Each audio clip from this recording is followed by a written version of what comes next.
Episode 92। सर्द हवा के साथ सुबह का पहला सूरज चमक रहा था।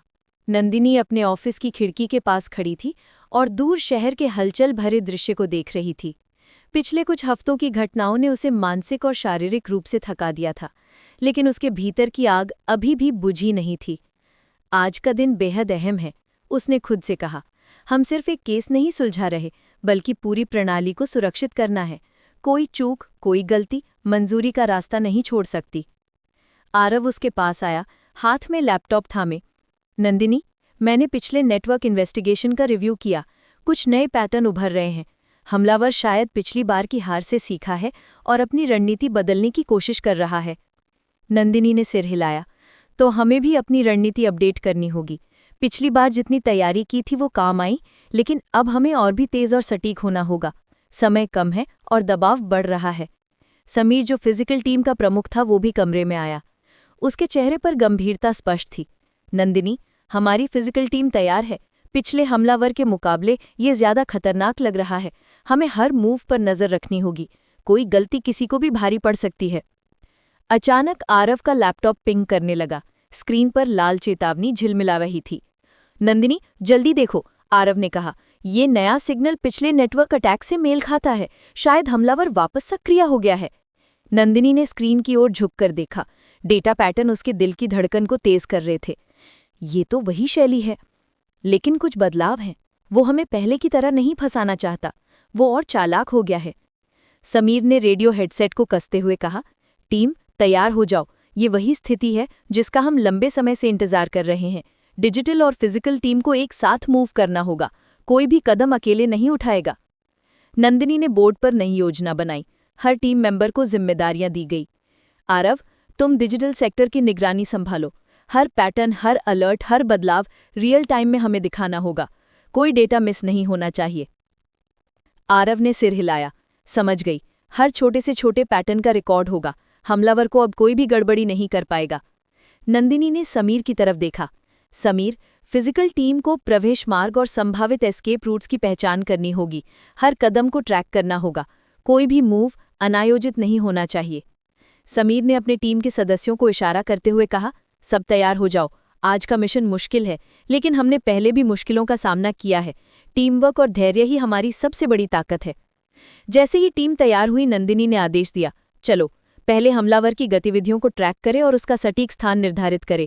रियल टाइम डेटा हमें बताएगा कि फिजिकल टीम कब मूव करे। आरव के लैपटॉप से लगातार डेटा फ्लो हो रहा था। पैटर्न तेजी से बदल रहे थे और टीम हर बदलाव को रिकॉर्ड कर रही थी। समीर ने रेडियो पर आदेश दिया, टीम, हर मूव पर नजर रखो। ये वही समय है जब हमलावर हमें टेस्ट कर रहा है। कोई फालतू कदम मत उठाओ। फिजिकल टीम धीरे धीरे संभावित लोकेशन की ओर बढ़ रही थी। हर कदम सावधानी से, हर नज़र सतर्कता से। जैसे ही टीम आगे बढ़ी, हमलावर ने डिजिटल तरीके से बाधाएं डालनी शुरू कर दी। स्क्रीन पर अचानक लाल चेतावनी आई, सिस्टम ब्रीच डिटेक्टेड। आरव ने शांत रहकर कहा, नंदिनी, ये इनके फेक अलर्ट्स हैं। उन्होंने अपनी पुरानी रणनीति बदल दी है। हमें बस उन्हें पहचानना और फिल्टर करना होगा। नंदिनी ने गहरी सांस ली। हमलावर हमें गुमराह करना चाहता है। टीम, धैर्य बनाए रखो। हम उनका हर मूव एंटिसिपेट कर रहे हैं। गलती किसी से नहीं हो सकती। समीर ने रेडियो पर फिजिकल टीम को आदेश दिया, फिजिकल टीम, कोई फेक ट्रैप में मत फंसो। हर एंट्री और मूव को रियल टाइम में रिपोर्ट करो। हमारा फोकस साफ और सटीक होना चाहिए। जैसे ही टीम ने हमलावर की संभावित लोकेशन का पता लगाया, उन्होंने सीधे संपर्क स्थापित किया। नंदिनी ने टीम को निर्देश दिया, अब हमलावर की असली स्थिति का समय है। डिजिटल और फिजिकल टीम को एक साथ मूव करना होगा। कोई भी कदम अकेले नहीं उठाएगा। हमलावर को हर दिशा से घेरा जा रहा है। आरव ने स्क्रीन की ओर इशारा करते हुए कहा, नंदिनी, उनके नेटवर्क में अस्थिरता दिखाई दे रही है। इसका मतलब है कि हमलावर भी हमारी तैयारी से चौंक गया है। समीर ने रेडियो पर फिजिकल टीम को आदेश दिया, चलो अब तक का सबसे निर्णायक कदम, हर किसी की आंख और हाथ अपने लक्ष्य पर होना चाहिए। फिजिकल टीम धीरे धीरे हमलावर के कमरे में घुस गई। वो खुद को बचाने के लिए हर संभव कदम उठा रहा था, लेकिन नंदिनी की टीम ने पहले ही हर रास्ते और एस्केप रूट्स को ट्रैक कर लिया था। नंदिनी ने फर्म आवाज में कहा, अब तुम्हारा गेम खत्म। कोई रास्ता नहीं बचा। हार स्वीकार करो। हमलावर ने हताश होकर कहा, तुम ये सब कुछ कैसे जान गई? आरव ने मुस्कुराते हुए जवाब दिया, हमने तुम्हारे हर पैटर्न को डिकोड किया, तुम्हारी हर चाल को एंटिसिपेट किया। अब केवल तुम ही नहीं, तुम्हारा नेटवर्क भी हमारे हाथ में है। समीर ने टीम को संकेत देते हुए कहा। हाँ, उसे हिरासत में लो, कोई रेजिस्टेंस नहीं। अब हमलावर की पूरी प्लानिंग हमारे पास है। हमलावर को पकड़ने के बाद कमरे में कुछ देर तक अजीब सी चुप्पी छाई रही। बाहर अभी भी रात का सन्नाटा फैला हुआ था, लेकिन टीम की धड़कनें तेज थीं। नंदिनी ने अपने माथे से पसीना पोंछते हुए कहा, ये तो बस शुरुआत थी, उसके पीछे कौन है ये समझना और भी जरूरी है। आरव ने लैपटॉप बंद करते हुए कहा, हाँ, इसने हमें जितना परेशान किया उतना अकेला कोई नहीं कर सकता था। इसके पीछे जरूर कोई बड़ा नेटवर्क है। समीर ने अपने लोगों को आदेश दिया, उसे सुरक्षित हिरासत में ले जाओ। एक एक जवाब निकलवाना है, लेकिन याद रखो, धैर्य सबसे बड़ा हथियार है। टीम ने हमलावर को एक सुरक्षित जगह पर ले जाकर बैठाया। उसका चेहरा थकान और हार से झुका हुआ था। नंदिनी ने सीधे और सख्त लहजे में कहा, तुम्हारा खेल खत्म हो चुका है, अब सच बोलो, वरना जो चुप्पी तुमने चुनी है वही तुम्हारे लिए सबसे बड़ा खतरा बनेगी। हमलावर हल्की हंसी हंसते हुए बोला, तुम लोग सोचते हो कि मुझे पकड़कर जीत गए? ये तो बस एक मोहरा है, असली खिलाड़ी तो परछाइयों में छिपा है, तुम उसे कभी नहीं पकड़ पाओगे। आरव तुरंत बीच में बोला, तो ये मान लिया जाए कि तुम अकेले नहीं हो। अच्छा है, कम से कम शुरुआत तो हुई। समीर ने उसके करीब आकर कहा, नाम बताओ, वरना हमें मजबूर होकर और तरीके अपनाने पड़ेंगे। हमलावर ने नजरें घुमा ली, उसकी चुप्पी किसी तूफान की आहट जैसी थी। आरव ने लैपटॉप खोला और बोला, नंदिनी, इसने जो नेटवर्क इस्तेमाल किया उसमें इनक्रिप्शन है, लेकिन मैंने इसकी एक छोटी सी गलती पकड़ ली है। अगर हमें सही दिशा में काम करने दिया जाए तो पूरा सिस्टम खोल सकते हैं। नंदिनी ने उसकी ओर देखा, तो देर किस बात की, हर सेकंड अहम है, हमें इस चेन को तोड़ना होगा। आरव की उंगलियां कीबोर्ड पर तेजी से चलने लगीं। स्क्रीन पर कोड्स की लाइनें दौड़ रही थीं। धीरे धीरे कुछ फाइलें खुली, उनमें से एक फाइल पर बड़ा सा लिखा था, प्रोजेक्ट ब्लैकआउट। नंदिनी ने चौंकते हुए कहा, ये क्या है? आरव ने गंभीर आवाज में जवाब दिया, शायद कोई बड़ा ऑपरेशन, और ये अकेले का काम नहीं, इसके पीछे पूरी टीम है। इसी बीच समीर की टीम को एक और सुराग मिला। हमलावर के बैग में नक्शे और कुछ पासकोड लिखे हुए कागज मिले। नक्शे शहर के कई अहम स्थानों को दिखा रहे थे। समीर ने कहा, नंदिनी, ये मामला जितना हम सोच रहे थे उससे कहीं बड़ा है। अगर इनकी योजना सफल हो जाती तो पूरा शहर खतरे में होता। नंदिनी ने नक्शे को ध्यान से देखा, इनकी अगली चाल यहीं से शुरू होगी, हमें इसे रोकना ही होगा। हमलावर अचानक बोला, तुम लोग चाहे जितनी कोशिश कर लो, लेकिन बहुत देर हो चुकी है, ऑपरेशन पहले ही शुरू हो चुका है। उसकी हंसी ने पूरे कमरे का माहौल ठंडा कर दिया। आरव तुरंत कंप्यूटर की ओर भागा। नंदिनी, ये सच कह रहा है, सिस्टम पर एक्टिविटी दिख रही है, किसी और जगह से नया अटैक शुरू हो गया है।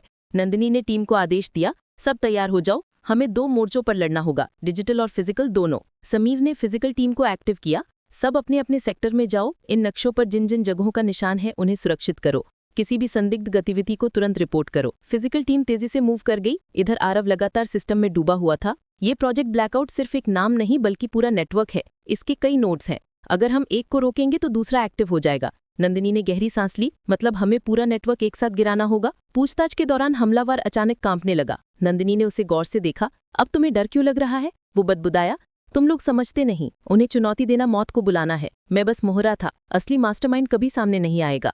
नंदिनी ने ठंडे स्वर में कहा, तुम्हें लग रहा है कि तुम हार गए, लेकिन सच तो ये है कि हमने असली सुराग पकड़ लिया है, अब तुम्हारा चुप रहना तुम्हें नहीं बचा सकता। आरव ने सिस्टम में और गहराई तक जाते हुए कहा, नंदिनी देखो, यहाँ कई ईमेल थ्रेड्स हैं, इनमें कोड वर्ड्स का इस्तेमाल हुआ है, लेकिन एक जगह उन्होंने गलती की है, ये मैसेज सीधे एक कॉर्पोरेट अकाउंट से जुड़ा हुआ है। नंदिनी ने आश्चर्य से पूछा, मतलब कोई बड़ी कंपनी इसमें शामिल है? आरव ने सिर हिलाया, हाँ, और अगर ये सच है तो मामला सिर्फ क्राइम नहीं बल्कि राजनीति और पावर गेम से भी जुड़ा है। समीर वापस आया, उसका चेहरा थका हुआ था लेकिन आंखों में दृढ़ता थी। कुछ जगहें हमने सुरक्षित कर ली हैं, लेकिन अभी भी खतरा बाकी है, हम हर कदम पर दौड़ रहे हैं, टीम थकी हुई है लेकिन रुकेगी नहीं। नंदिनी ने उसकी पीठ थपथपाई, थकान स्वाभाविक है लेकिन हमें रुकने का समय नहीं है, शहर की सुरक्षा दांव पर है। हमलावर ने अचानक जोर से कहा, तुम लोग सोचते हो कि सच पकड़ लिया है, लेकिन याद रखो, जब असली हमला होगा तो ये सारी मेहनत बेकार साबित होगी, तुम सिर्फ समय गवा रहे हो। नंदिनी ने उसकी आंखों में देखकर कहा, नहीं, अब की बार तुम्हारी चालें बेकार जाएंगी, हमने तुम्हारी जड़ पकड़ ली है। आरव ने सहमति जताई, और वो जड़ हमें बहुत जल्द पूरी सच्चाई तक ले जाएगी। बरसात की हल्की फुहारें अब धीरे धीरे थम चुकी थीं। हवाओं में मिट्टी की भीनी खुशबू घुली हुई थी। रात गहराती जा रही थी, मगर हवेली का वातावरण अभी भी असामान्य रूप से जीवंत और बेचैन था। हर ओर एक अनकहा तनाव पसरा हुआ था, जैसे सबको किसी बड़े तूफान के आने का पूर्वाभास हो। माया खिड़की से बाहर झांक रही थी। बूंदों से भीगे हुए पेड़ पौधे, दीवारों पर टपकते जलकण और चांदनी की हल्की परत ने हवेली को रहस्यमय बना दिया था। लेकिन माया के मन में कोई शांति नहीं थी। वो बुदबुदाई, आखिर ये सब क्यों हो रहा है? देव की चुप्पी, अयान की बेचैनी, और इस हवेली के हर कोने में जैसे कोई रहस्य छुपाए। तभी उसकी नज़र आंगन में पड़ी। अयान वहां खड़ा था, भीगी मिट्टी को निहारता हुआ। उसके चेहरे पर गहरी थकान और चिंता की परतें थी। माया तुरंत नीचे चली आई। अयान, माया ने धीमे स्वर में पुकारा। अयान चौंका। तुम अब तक जाग रही हो? माया ने गंभीर नजरों से उसकी ओर देखा। नींद कहाँ आती है जब दिल में इतने सवाल हों? बताओ अयान, तुम क्या छुपा रहे हो? और देव, वो अचानक इतने खामोश क्यों हो गए? अयान ने उसकी ओर देखा, जैसे कुछ कहना चाहता हूं, लेकिन शब्द गले में अटक गए। कुछ बातें ऐसी होती है माया, जो कहने के लिए सही वक्त चाहिए। अभी? अभी क्या? माया ने तुरंत टोका। अयान ने गहरी सांस ली। अभी वक्त सही नहीं है, लेकिन भरोसा रखो, सब साफ हो जाएगा। इधर देव अपने कमरे में अकेले बैठे थे। टेबल पर पुराने कागज फैले हुए थे, कुछ पुराने फोटो, कुछ दस्तावेज और एक लॉकेट। देव की आंखों में नमी थी। वो लॉकेट को कसकर पकड़ते हुए बुदबुदाए। मैं ये सच हमेशा छुपाना चाहता था, लेकिन अब ये राज सामने आए बिना नहीं रहेगा। अचानक दरवाजे पर दस्तक हुई। देव सर, बाहर से आवाज आई। देव ने जल्दी से कागज समेटे और उन्हें अलमारी में रख दिया। कौन? मैं हूं अयान। देव ने दरवाजा खोला। अयान का चेहरा तनाव से भरा था। देव, अब और देर नहीं होनी चाहिए। माया सब महसूस कर रही है, और अगर हमने उसे सच नहीं बताया तो... देव ने हाथ उठाकर उसे रोका। नहीं अयान, सच सामने आएगा, लेकिन मेरे तरीके से। माया को अभी तकलीफ देने का समय नहीं है। अयान ने ठंडी सांस छोड़ी। कभी कभी चुप्पी सच से भी ज्यादा दर्द देती है देव। माया अपने कमरे में लौट आई थी। वो बिस्तर पर बैठी खुद से सवाल पूछती रही। देव मुझसे इतना दूर क्यों हो रहे हैं? क्या वो मुझसे कुछ छुपा रहे हैं? और अयान भी, वो भी टालमटोल क्यों करता है? वो अचानक उठी और अलमारी से अपनी डायरी निकाल लाई। उसमें लिखने लगी। कभी लगता है मैं देव के बिल्कुल करीब हूँ, उनके धड़कनों को भी सुन सकती हूँ, और कभी लगता है जैसे उनके और मेरे बीच एक ऊंची दीवार खड़ी है। ये दीवार आखिर किस चीज की बनी है? राजों की या दर्द की? उसके आंसू पन्नों पर गिर पड़े। इसी बीच हवेली का नौकर रघु चुपचाप तहखाने में जा रहा था। उसके हाथ में एक लालटेन थी। सीढ़ियां उतरते हुए उसके कदम भारी लग रहे थे। नीचे पहुंचकर उसने एक पुराना संदूक खोला। अंदर कुछ पुराने कपड़े, धूल भरे फोटो और कागजात रखे थे। रघु ने उनमें से एक कागज उठाया और पढ़ने लगा। उसके चेहरे पर हैरानी और डर दोनों दिखाई दिए। अगर ये कागज माया मैडम तक पहुंच गया तो सब खत्म हो जाएगा। वो कागज अपनी जेब में रखकर ऊपर लौट आया। रात बीत रही थी, लेकिन हवेली के हर कोने में बेचैनी गूंज रही थी। देव अपने कमरे में, अयान आंगन में और माया अपनी डायरी के पन्नों में, तीनों अपने अपने डल और सवालों में डूबे हुए थे। लेकिन असली खतरा कहीं और छुपा बैठा था। रघु ने जेब में रखा कागज कसकर पकड़ लिया। कल सुबह ये राज जरूर सामने आएगा, लेकिन कैसे, ये अभी किसी को नहीं पता। सुबह की पहली किरणें हवेली में पहुंची। वातावरण में नमी और ठंडी हवा थी। माया की नींद अचानक टूटी। उसे ऐसा महसूस हुआ जैसे कोई दरवाजे के पास खड़ा है। वो तुरंत उठी और दरवाजा खोला, लेकिन बाहर कोई नहीं था। जमीन पर सिर्फ एक कागज पड़ा था। माया ने उसे उठाया और पढ़ा। उसकी आंखें चौड़ी हो गईं, दिल की धड़कन तेज हो गई। ये कैसे हो सकता है? उस कागज पर सिर्फ कुछ शब्द लिखे थे। सच देव नहीं बताएंगे। सच इस हवेली के तहखाने में छुपा है। माया के हाथ कांप रहे थे। उसके मन में हजारों सवाल उठे। क्या सचमुच देव मुझसे कुछ बड़ा छुपा रहे हैं? और तहखाने में आखिर ऐसा क्या छुपा है जिसे सबकी नजरों से बचाया गया है? उसकी आंखों में आंसू और गुस्सा दोनों थे। अब चाहे कुछ भी हो, मैं ये सच खुद सामने लाकर रहूंगी।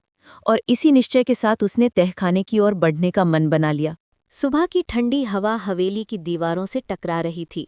आसमान पर हल्की धूप झांकने लगी थी, मगर हवेली के भीतर का माहौल अब भी अंधेरा और रहस्यमयी था। माया के हाथ में वो कागज था, जिस पर सिर्फ कुछ शब्द लिखे थे। सच देव नहीं बताएंगे। सच इस हवेली के तहखाने में छुपा है। उसकी आंखों में नींद नहीं, बल्कि बेचैनी और दृढ़ता थी। माया आईने के सामने खड़ी हुई। उसके चेहरे पर थकान साफ झलक रही थी, लेकिन आंखों में एक चमक थी, सच तक पहुंचने की चमक।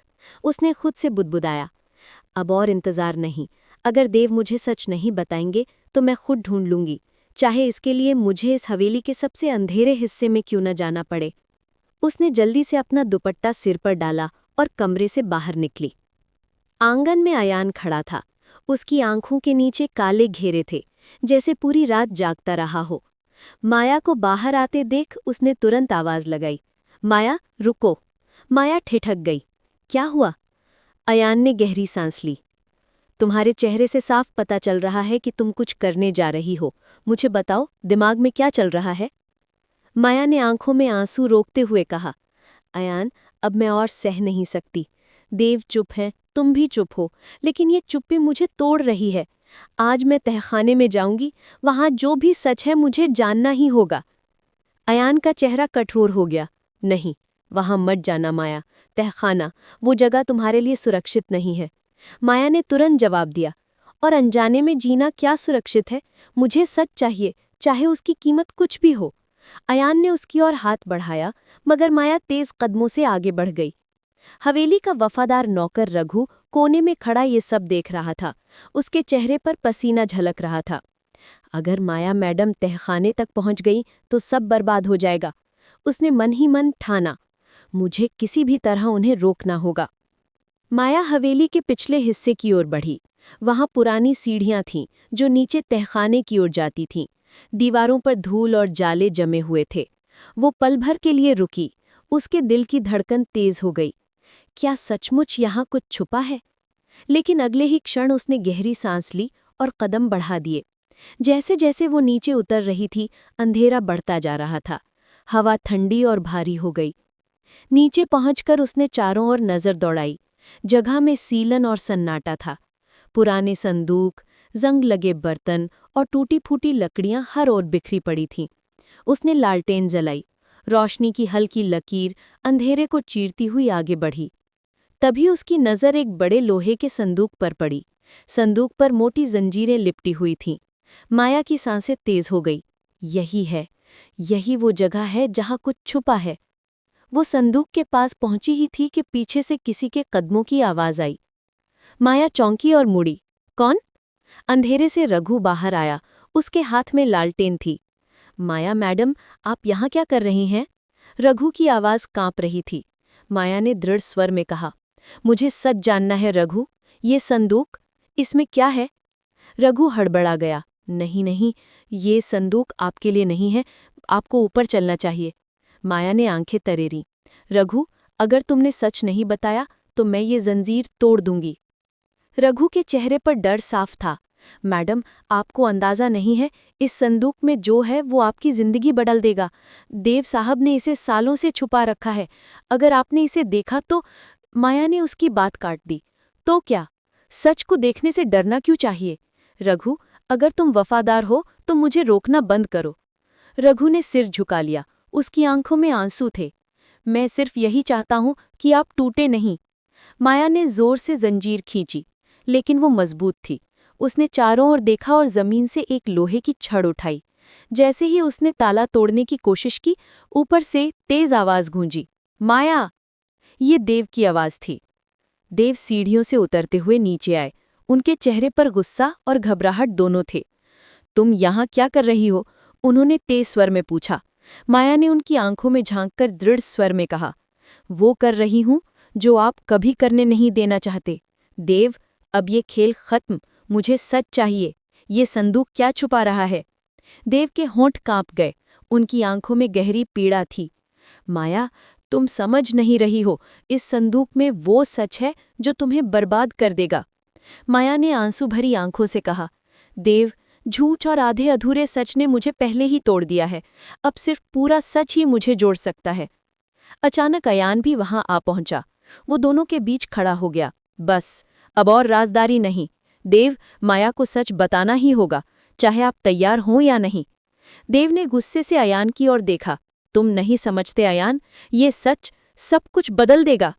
अयान ने कठोर स्वर में कहा, तो बदलने दीजिए, लेकिन छुपाने से किसी का भला नहीं होगा। माया ने छड़ से ताला तोड़ने के लिए जोर लगाया। अचानक ताले ने चरमराते हुए आवाज की। देव चिल्लाए, नहीं माया, इसे मत खोलो। लेकिन ताला टूट गया। संदूक का ढक्कन धीरे धीरे खुलने लगा। अंधेरे में लालटेन की रोशनी उस पर पड़ी। अंदर क्या था, ये देखने के लिए सबकी आंखें फैल गईं। माया का दिल तेजी से धड़क रहा था। हे भगवान, उसने धीमे स्वर में कहा। तहखाने का सन्नाटा उस पल और भी गहरा हो गया था। माया ने कांपते हाथों से लोहे के संदूक का ढक्कन ऊपर उठाया। लालटेन की हल्की रोशनी भीतर पड़ी और सबकी सांसें थम गईं। अंदर रखी चीजें किसी की भी आंखें फाड़ देने के लिए काफी थी। संदूक में पुराने दस्तावेज, कुछ फोटोग्राफ और एक छोटी सी डायरी रखी हुई थी। माया ने कांपते हाथों से डायरी उठाई। उसके पन्ने पीले और नाजुक हो चुके थे। पहला पन्ना खोलते ही उस पर लिखा नाम देखकर उसका दिल रुक सा गया। अनामिका। माया की आंखों से आंसू निकल पड़े। ये मेरी माँ का नाम है। देव ने झटके से माया की ओर देखा। उनके चेहरे पर दर्द और पछतावा था। माया। माया ने उनकी ओर देखते हुए कहा, आप जानते थे? इतने सालों से जानते थे और मुझसे छुपाते रहे? देव ने गहरी सांस ली। उनकी आवाज भारी हो चुकी थी। हाँ माया, मैं सब जानता था। तुम्हारी माँ अनामिका सिर्फ तुम्हारी माँ ही नहीं थी, वो मेरी जिंदगी का भी हिस्सा थी। माया ने हैरानी से पूछा, मतलब? देव ने कांपती आवाज में कहा, वो सिर्फ तुम्हारी माँ नहीं थी माया, वो मेरी पत्नी थी। माया के पैरों तले जमीन खिसक गई। उसके हाथ से डायरी लगभग गिर ही गई।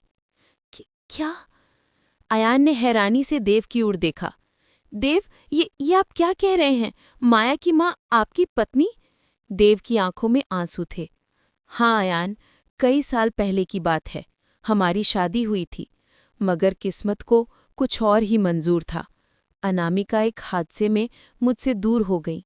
सबको लगा वो अब नहीं रही, लेकिन उन्होंने जमीन की ओर देखा। लेकिन असल में उन्होंने हमें छोड़कर नई जिंदगी शुरू की। और फिर माया तुम्हारे रूप में इस दुनिया में आई। माया की आंखें भर आईं। तो आप मेरे पिता हैं? देव ने धीरे से सिर हिलाया। हाँ माया, तुम मेरी बेटी हो। उस पल माया के कानों में जैसे गूंज सी भर गई। उसने जोर से पीछे हटते हुए कहा, नहीं, ये सच नहीं हो सकता। आप झूठ बोल रहे हैं। आपने इतने साल मुझसे ये बात क्यों छुपाई? मैं आपके सामने रही, आपसे सवाल पूछती रही और आप चुप रहे। देव के चेहरे पर अपराध बोध साफ छलक रहा था। मैं डरता था माया, डरता था कि अगर ये सच तुम्हें बताया तो तुम मुझे कभी माफ नहीं करोगी। मैंने सोचा तुम्हें दूर रहकर सुरक्षित रखूंगा, लेकिन मैं गलत था। तभी रघु ने कांपते हुए आगे कदम बढ़ाए। मैडम, देव साहब सच कह रहे हैं। मैं सब जानता हूँ। मैं ही वो गवाह था जिसने अनामिका जी को आखिरी बार देखा था। वो आपको इस दुनिया में छोड़कर चली गई, मगर जाने से पहले उन्होंने देव साहब से वादा लिया था कि वो आपकी हिफाजत करेंगे। माया ने रोते हुए कहा, हिफाजत? ये हिफाजत है? मुझे अंधेरों में रखना, सच से दूर रखना? अयान आगे आया। देव, आपने ये कैसे कर दिया? माया आपके सामने हर रोज सवाल करती रही, तड़पती रही, और आपने कुछ नहीं कहा। आप इतने साल उसे अपने रिश्ते का हक क्यों नहीं दे पाए? देव ने आंखें बंद कर ली। मैं कायर था अयान, मैंने अपने डर को सच पर हावी होने दिया। माया ने अपनी आंखें पोंछी और धीरे से देव की ओर देखा। आपको लगता है कि अब मैं आपको माफ कर दूंगी? इतने सालों की दूरी, इतने झूठ, इतने राज, क्या एक सच सब मिटा देगा? देव की आंखों से आंसू बह निकले। माया, मैं माफी के लायक नहीं हूं, लेकिन एक पिता के नाते बस इतना चाहता हूं कि तुम मुझे नफरत से मत देखो। मैं तुम्हें खो चुका हूं, लेकिन चाहता हूं कि तुम्हारे दिल में मेरे लिए जरा भी जगह हो। माया चुप रही। उसकी आंखों में तूफान था। अयान ने धीरे से संदूक से बाकी चीजें निकाली। उसमें कुछ कानूनी दस्तावेज थे, जिनमें लिखा था कि हवेली और पूरी जायदाद का असली वारिस माया है। अयान ने हैरानी से कहा, मतलब ये सब कुछ माया का है? देव ने सिर झुका लिया। हाँ, ये हवेली, ये दौलत, सब उसका है। मैंने इसे बस उसके लिए संभाल कर रखा था। माया ने दस्तावेज को हाथ में लिया। उसके आंसू फिर से बह निकले। तो आपने मुझे वारिस समझा, बेटी नहीं? देव ने घुटते हुए कहा, नहीं माया, मैंने तुम्हें हमेशा बेटी समझा। दौलत से ज्यादा मैं तुम्हें खोना नहीं चाहता था। उस पल तहखाने में सब खामोश थे, बस माया की रुलाई गूंज रही थी। अयान ने उसके कंधे पर हाथ रखा। माया, अब तुम्हें फैसला लेना होगा। ये सच तुम्हारी जिंदगी बदल चुका है। सवाल यह है कि तुम इसके साथ जीना चाहोगी या इसे ठुकराकर आगे बढ़ोगी। माया ने आंसू पोंछे और देव की ओर देखा। मैं अभी आपको माफ नहीं कर सकती, लेकिन शायद कभी कर पाऊं। फिलहाल मुझे वक्त चाहिए, बहुत सारा वक्त। देव ने सिर झुका लिया। मैं इंतजार करूंगा माया, चाहे उम्र भर करना पड़े। माया तहखाने से बाहर निकली। उसकी चाल धीमी थी, मगर आंखों में अब दृढ़ता थी। अयान उसके साथ चल रहा था। उसने धीरे से कहा, माया, तुम अकेली नहीं हो, मैं हमेशा तुम्हारे साथ हूं। माया ने हल्की मुस्कान दी। मुझे पता है अयान, शायद यही मेरी सबसे बड़ी ताकत है। ऊपर हवेली की खिड़कियों से रोशनी झांक रही थी, लेकिन अब माया की दुनिया बदल चुकी थी। उसने मन ही मन ठाना, सच मुझे तोड़ नहीं सकता। सच ने मुझे मजबूत बना दिया है। अब इस हवेली में मैं सिर्फ रहूंगी नहीं, अपना हक भी लूंगी। देव सीढ़ियों पर खड़े माया को जाते हुए देख रहे थे। उनकी आंखों में पश्चाताप और उम्मीद दोनों थे। रघु ने धीरे से बुदबुदाया, अब असली कहानी शुरू होगी।